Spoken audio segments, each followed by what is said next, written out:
You're listening to the Knowing and Growing Show with Keith Beasley and the Body Mind Institute.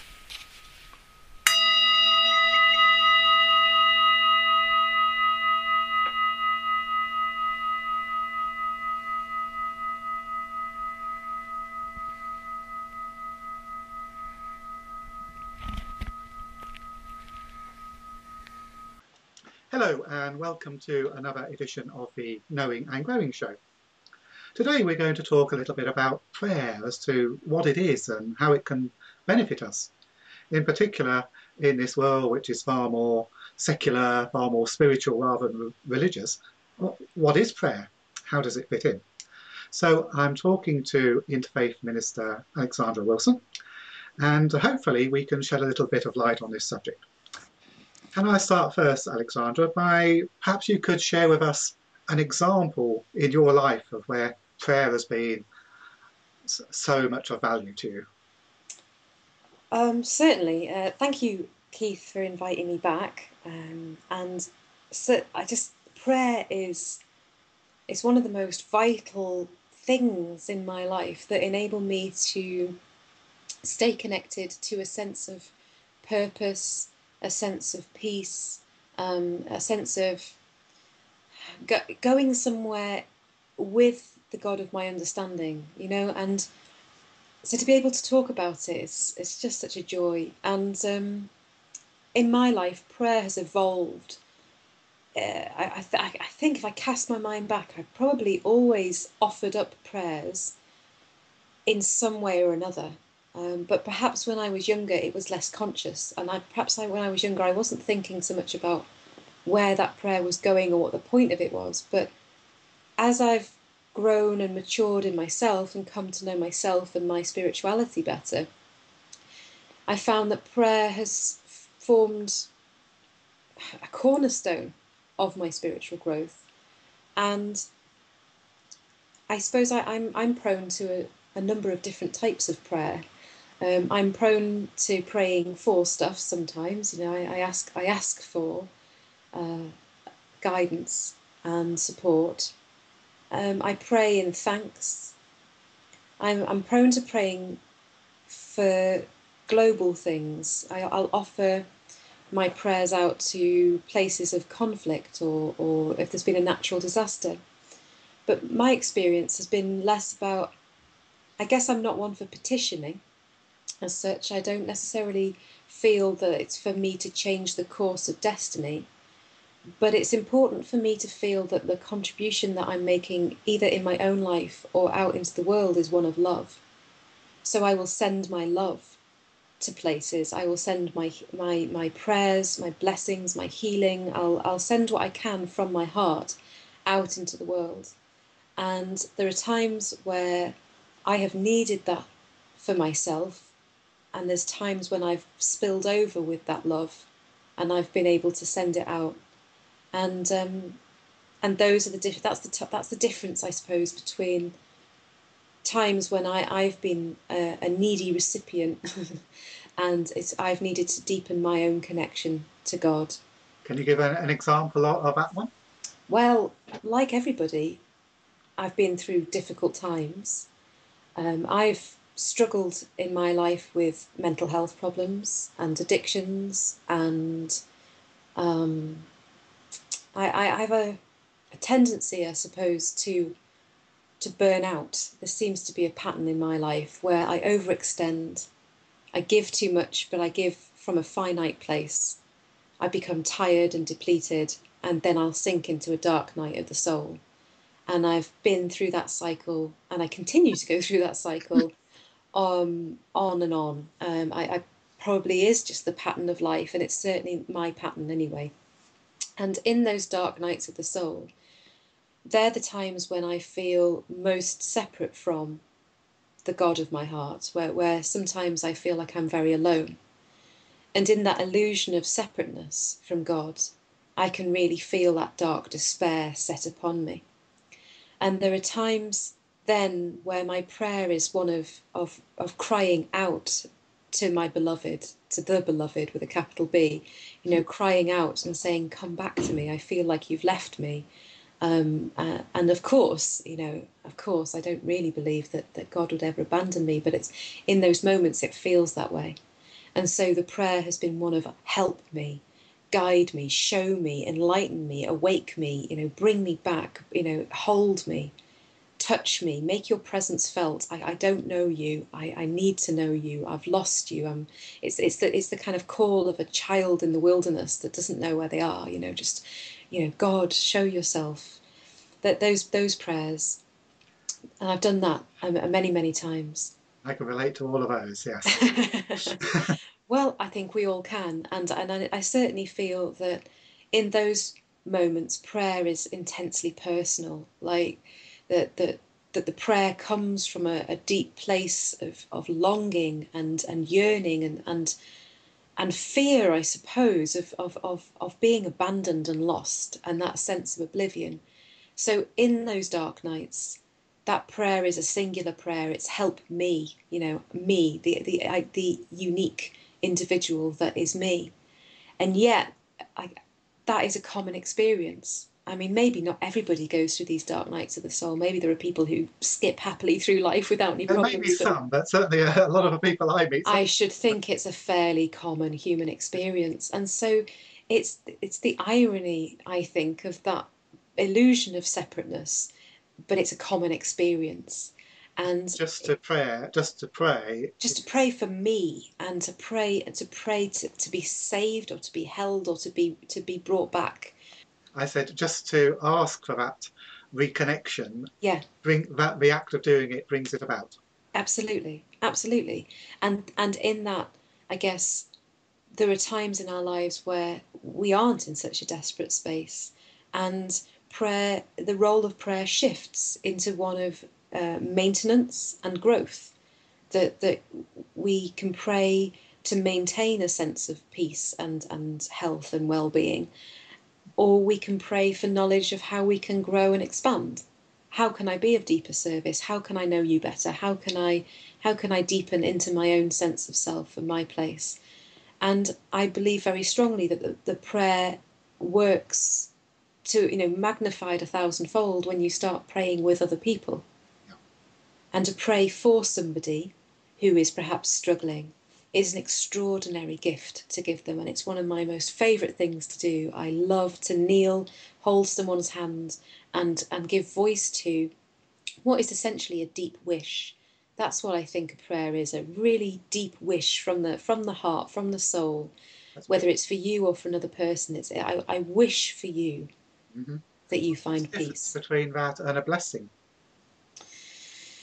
I suppose it's a good question, and I don't think there's a line that demarks a prayer from a blessing.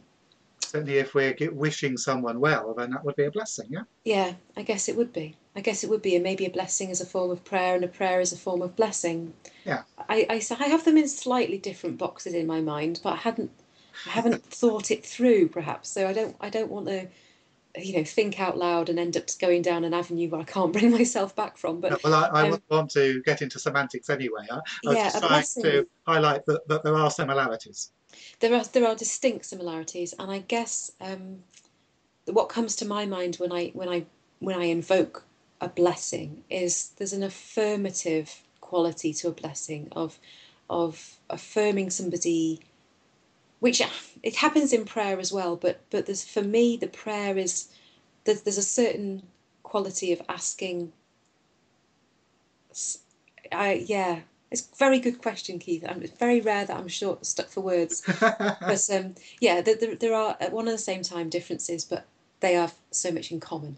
I'd leave it at Good, that. I quite agree. But let me go on to another question. We're talking here about praying for someone or praying for something. The other way we often use the word prayer is that we pray to something or to someone, to God, to Allah, which is fine if we happen to be a Christian or a Muslim or whatever. If we don't have a particular faith, do we have to pray to someone? If so, to whom? Yeah, well, I think that's a really good question. I believe in myself that if there is a God, and that's a strange thing for a minister to say, but I can only tell you what I believe. And that my own personal belief is that I don't see myself as separate from God. So when I use the word God personally for my own use, I'm not referring to a God of the Bible as such. I'm referring to the greatest power that there is, the forces of creation, the cosmos, and that I am an extension of that. So if we take that as our premise, then I'm not praying to something, because the two creates the separation between me and God. So Yeah. if I'm praying to God, then I've separated myself from God. At the same time, if I were to believe in a God separate from myself, a God that has an intelligence and is doing and creating, but separate from me, a parental God, then that God knows everything and can do anything, and surely knows what I'm praying for, so I don't need to pray to that God. So in both those circumstances, it's not, the prayer is not for God's benefit. Indeed not. No, no, So true. the prayer alters the constitution of the prayer, and that's me misquoting somebody. Is that it's the prayer alters yourself. There is something in the act of praying that changes one's relationship to the universe, that changes one's relationship to oneself and to whatever we understand God to be.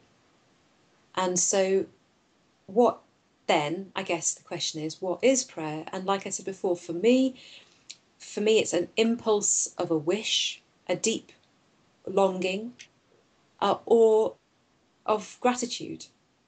I mean, just being grateful is a prayer for me, but it's an impulse from my centre out into the universe.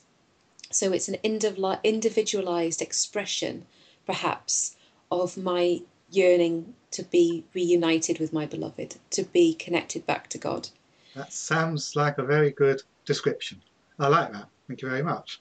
It's not necessarily true for everybody. This is my experience. So other people will have their own understanding of prayer, and they will have their own format, and they'll have their own way of doing it. And for me, I believe that prayer is probably there's as many ways of praying as there are people.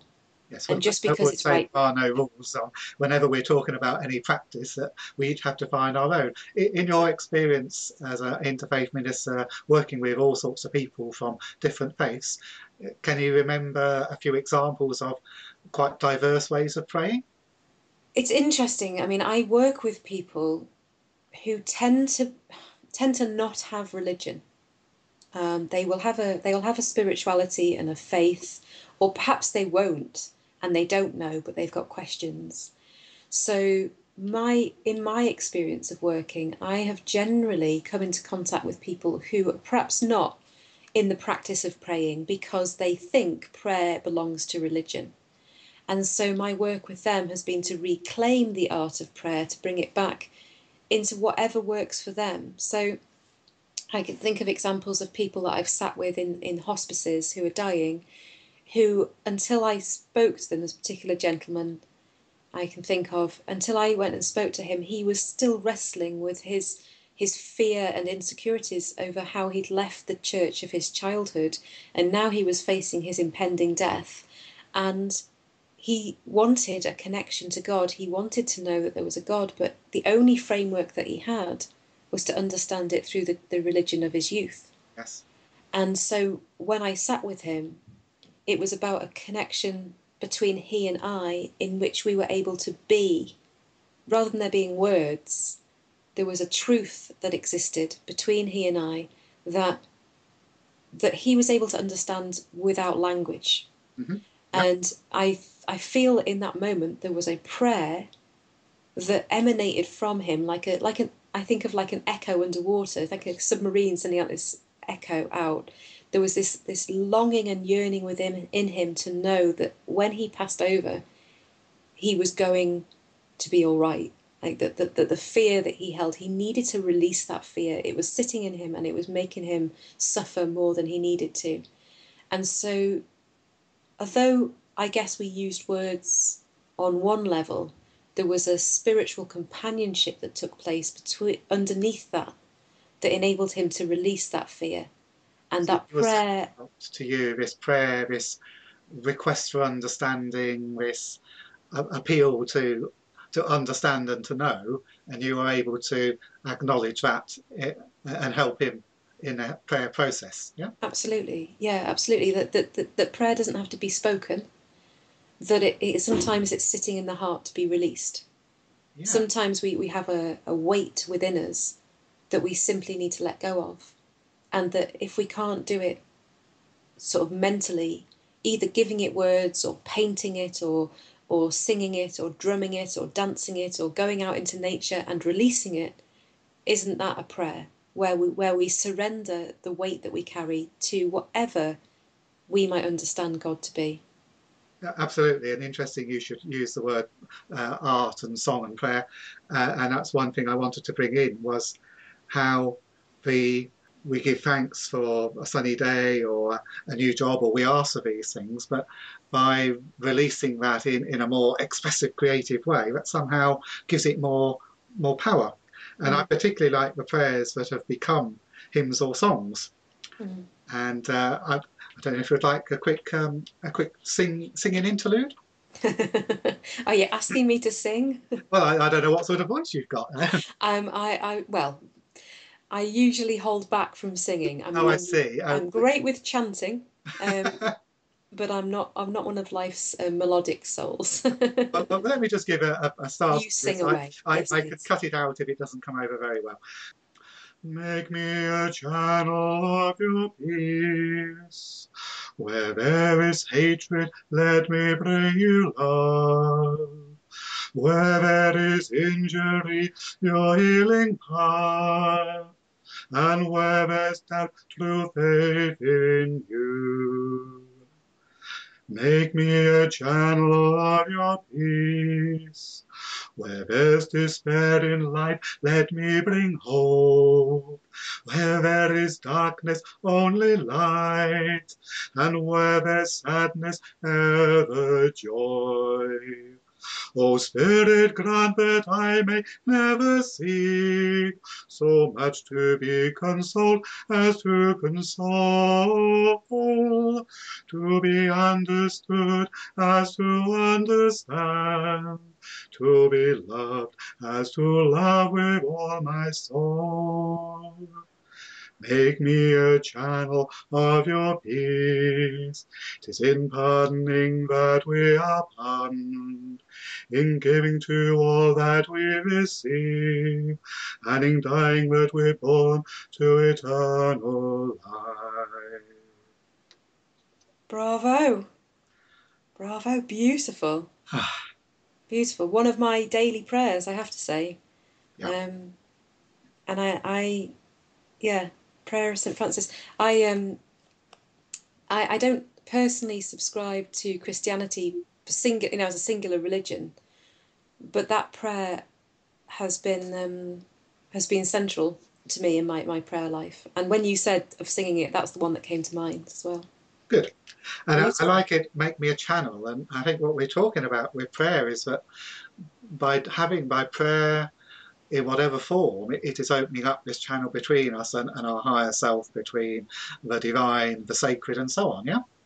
I believe so, and I think that prayer in particular, if we were to take that as an example, I mean, although it comes from a Christian tradition, it's interfaith in nature, really, in the sense that it's not specific to a particular teaching or to. I mean, just the reference to eternal life, I suppose, has the Christian overtone, but it's beautifully open and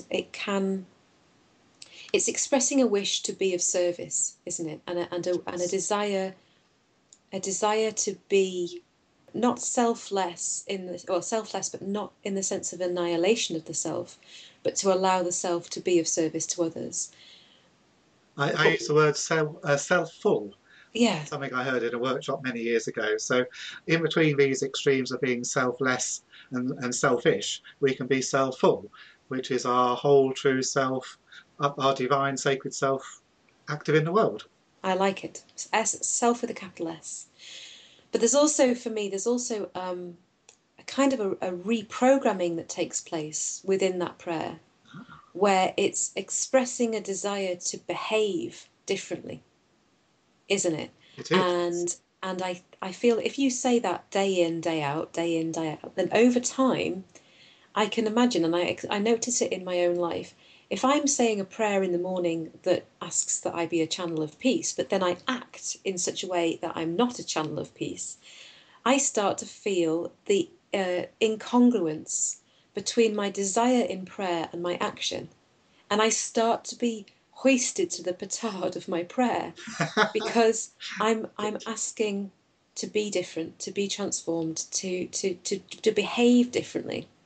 And so over time, persistent prayer would would actually affect my behavior and my conduct because it sits in the back of my mind. It sits there just behind, in the unconscious or in the subconscious. It's there checking on me.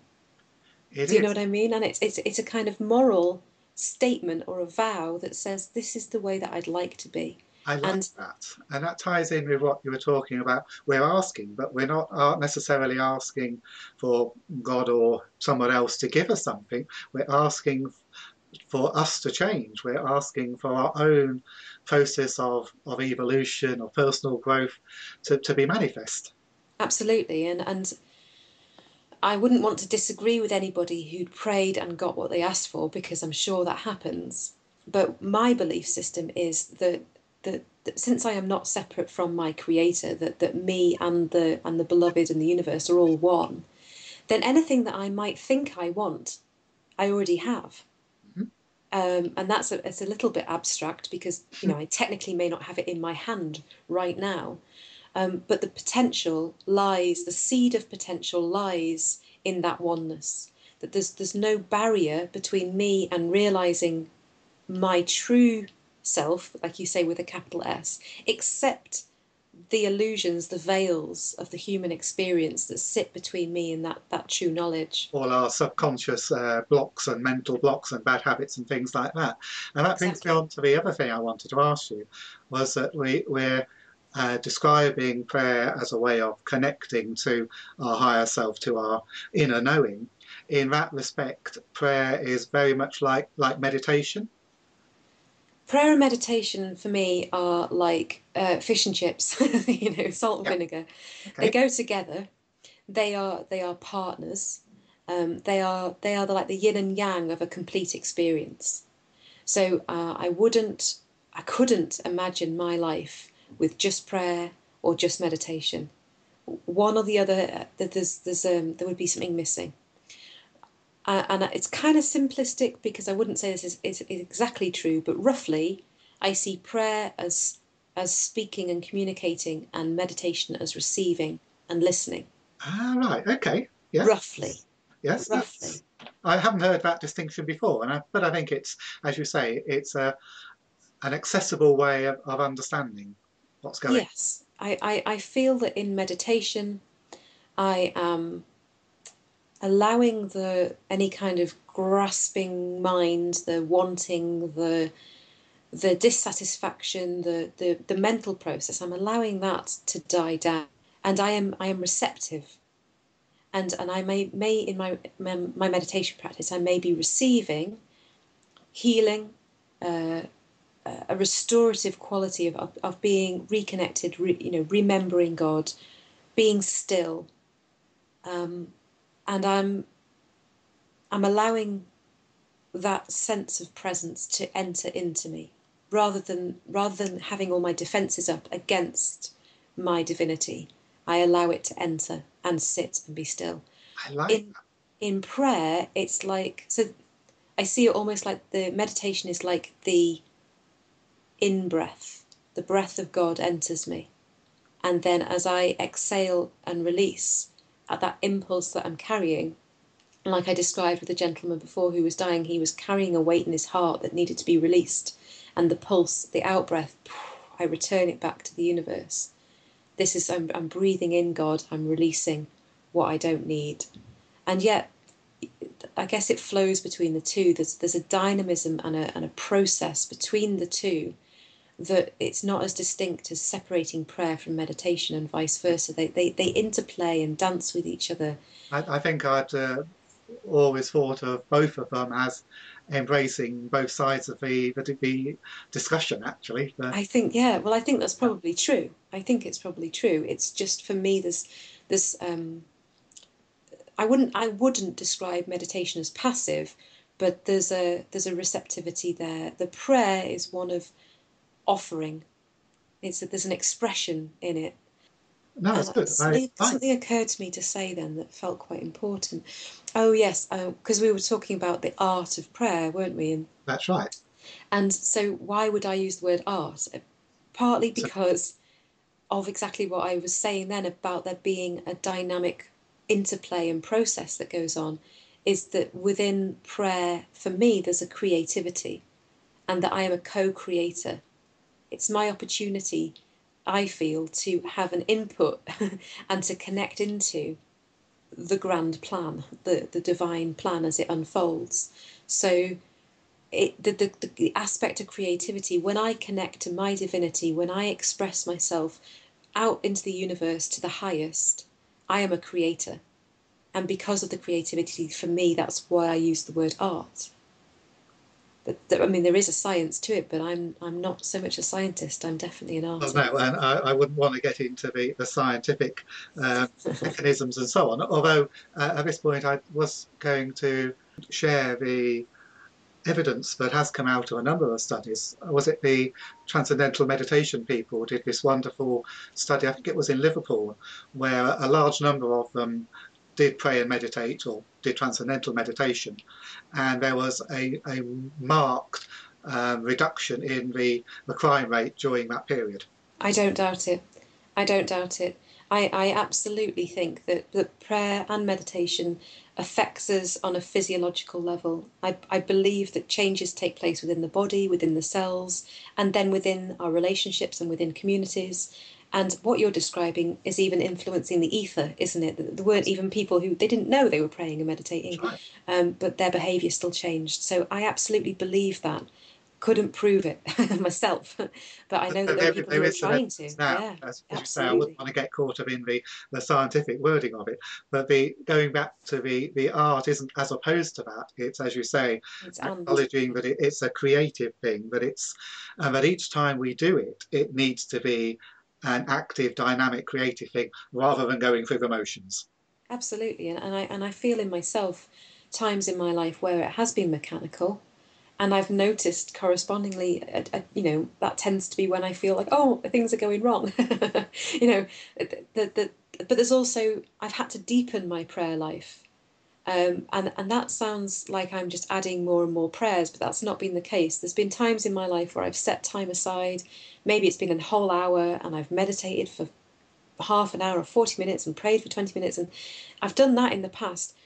My prayer life has shortened, as in the time I spend praying has shortened, but it's deepened. So it's changing, it's evolving, it's not static, it's never the same. And I know for myself that there'll come a time where it becomes stale, and then I have to refresh it and renew it. It's I suppose it's very, very much like a relationship. When you're in a new relationship with someone, it's all very exciting and it flourishes and it's dynamic. And then over time, you get a little bit bored, and you have to find ways of bringing something into it. And so that relationship I have through prayer has to change. How might you change it to bring it to life again? I mean, sometimes I've found that maybe I just need to reconnect with the words themselves. I took I took the prayer of St. Francis with me when I did my pilgrimage. I went and did the Camino de Santiago, and I took a line a day and meditated on that line. So I deepened my relationship with each word, with each phrase within the prayer, and then over time rebuilt that prayer so it meant something different to me after that process than before it. Um, sometimes sometimes it may just be a case of acknowledging that I'm not speaking from the heart. If I'm going through saying things just from the head, just off the top of my head, saying things, and it sometimes the resonance is quite shallow. I don't feel like the words are carrying the true authenticity of where I am, then it's not about the words, it's about the place from which it's coming. So I have to bring myself, I use my meditation practice to bring myself back into my core, into my heart, so that when I'm speaking, it's from that authentic place. So again, any of the tools and techniques we use to help our meditation, be it a candle or some incense or a chant, they can all help. For me, I'm a big fan of ritual. You know, that's obviously comes into my work with ceremonies, but the ritual of lighting a candle, the ritual of what we surround ourselves with, the objects that we have or don't have. You know, some people may require a minimalist space. Some people like to have all the icons and dangly things and sparkly things in the world. I'm somewhere in between the two.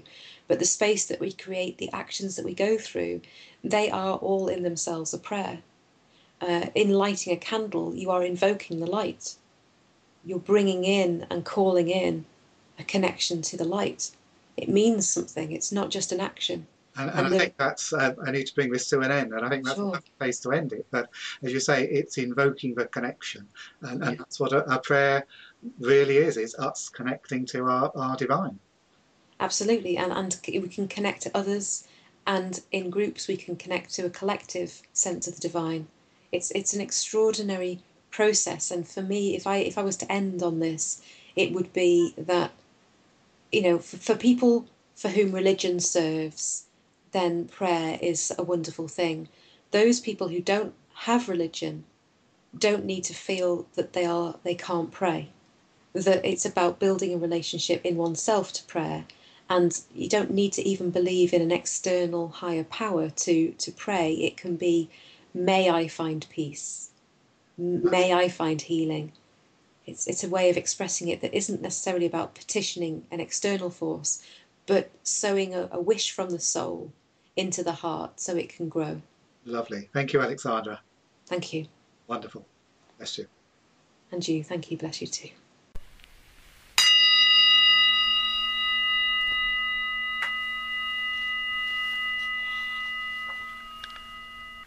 This is the Knowing and Growing Show with Keith Beasley and the Body Mind Institute. Listen in every Friday for insight and inspiration for your weekend ahead.